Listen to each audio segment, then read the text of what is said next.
শুরুতেই জানিয়ে দিচ্ছি সংবাদ শিরোনাম, এরপর থাকছে বিস্তারিত। সোয়াবিন তেলের সংকট কাটবে 2 দিনের মধ্যে, আশ্বাস দিলেন বাণিজ্য উপদেষ্টা। 7 কলেজ পরিচালনায় সাময়িক সমন্বিত কাঠামোর অনুমোদন। বিস্তারিত। সোয়াবিন তেলের বাজারে কিছুটা সংকট দেখা দিলেও 2 দিনের মধ্যে সরবরাহ স্বাভাবিক হবে বলে আশ্বাস দিয়েছেন বাণিজ্য উপদেষ্টা শেখ বশিরউদ্দিন। সোমবার মোহাম্মদপুর টাউন হল বাজার পরিদর্শন শেষে গণমাধ্যমকে তিনি জানান, সরবরাহ কিছুটা কমে থাকলেও সংকট দীর্ঘস্থায়ী হবে না। তবে বাজার ভোজ্য তেলের দাম নিয়ে মিশ্র অবস্থা বিরাজ করছে। একদিকে সোয়াবিন তেলের দাম বেশি, অন্যদিকে পাম অয়েল তেল সরকার নির্ধারিত দামের চেয়ে 25 টাকা কমে বিক্রি হচ্ছে। এদিকে রমজান মাস সামনে রেখে বিএসটিআই ভ্রাম্যমাণ আদালতের মাধ্যমে পণ্যের মান নিয়ন্ত্রণ ও খাদ্য ভেজাল রোধের কার্যক্রম চালাচ্ছে। 7 কলেজ পরিচালনায় সাময়িক সমন্বিত কাঠামোর অনুমোদন। বিস্তারিত।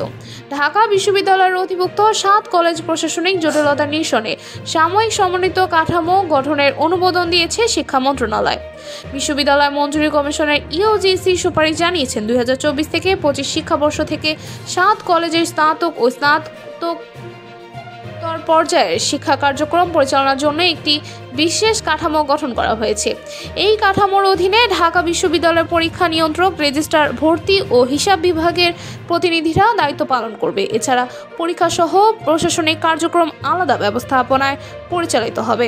7 কলেজের শিক্ষার্থীর জন্য এটি কতটা কার্যকর হবে? শিক্ষার্থীরা কি এই নতুন ব্যবস্থায় সন্তুষ্ট?